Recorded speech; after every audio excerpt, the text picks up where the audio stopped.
Drage Ljubljančanke, Ljubljančani, spoštovane gospe in gospodje, spoštovani mestni svetniki, mestne svetnice, kolegice in kolegi, spoštovani gospod Javorek, spoštovani gospod Kolbel. Danes je ta prelep dan, izjemno primeren dan za novo pridobitev Ljubljane, ki nas uvršča ne samo kot najlepše mesto na svetu, ampak nas uvršča v vsa moderna mesta, kjer imamo celo neke prednosti pred drugimi.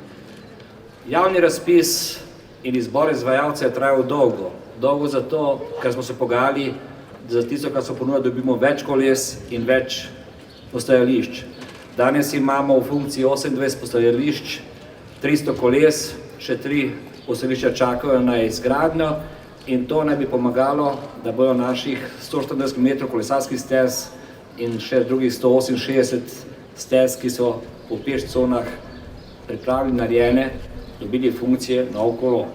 Kolo bo praktično za uporabnika brezplačno. Prva ura je brezplačna, povprečje uporabe kolesa v primerljivih mestih, izkušnje, ki jih imajo, je pa 42 minut. Zahvalil bi se vsem svojim sodelavcem, sodelavkam, ki so pripravili ta projekt, posebej Janezu Koželju in njegovi viziji, da spremenijo svoje navade in zmanjšamo uporabo avtomobilov na račun koles, pešhoje in pa avtobusov. Zahvalil bi se Europlakatu, gospodu Kolbu ter njegovi ekipi, da ko smo enkrat nehali se pogajati, kjer ni bil Štajerc, ki je Štajerc, ampak je bil Gorenc, da je zelo dobro sodeloval in da smo pripravljeni danes na poskusno vožnjo.